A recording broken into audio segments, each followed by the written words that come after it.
everyone. Today we're going to talk about Chaturanga, also called four-limbed staff pose. It's one of the poses where you probably come across in your sun salutations at a class, but you never knew how to do it properly and you feel really weak on your arms. Actually, we're probably not weak, it's just probably that the technique is missing. So I'm just going to talk to you about that a little bit. If you watched one of my previous tutorials on the hand positioning, the wrists, and also for Pilates, the tricep exercises, that would be really beneficial to you now. So let's just start talking about it. We'll come into all fours, just very quickly to warm up those wrists. Wrists underneath the shoulders, knees underneath the hips. We start drawing circles either side, feeling the fingers and the wrist firmly pressing down, but you're also feeling that you're lengthening yourself away from the floor, and you change directions, just warming up your wrists. You could also turn your fingers away from one another, reaching to one side and then the other side. Just keep warming up before you actually start doing your chaturangas. Once you're ready, then you can do some abdominal exercises, and I'm going to talk you through to the box chaturanga first, which is going to be the easiest one for you guys to try and see if you can bring your chest parallel to the floor.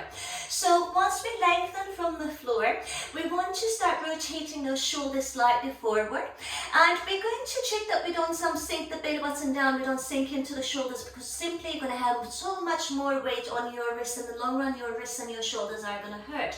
So we want to lengthen away from the floor, we want to start tilting that tummy in slightly, and we're going to lengthen ourselves forward until we have a 90-degree angle on our elbows and our shoulders are parallel towards the floor.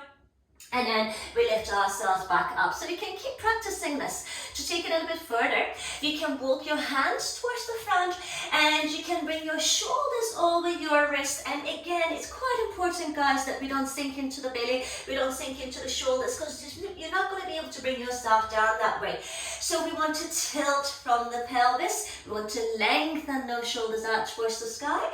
And then when you're ready, again, rotating the shoulders. Remember, your nose is going to reach towards the front of the mat rather than your belly button.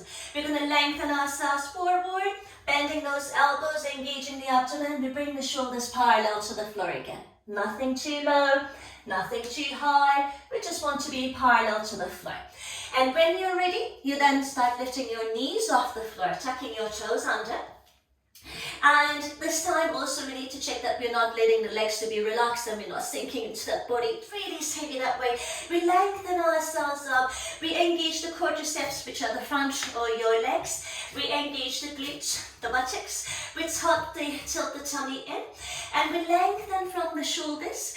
And with this position, you can actually keep leaning forward and back a little bit, just lightening your weight on your toes.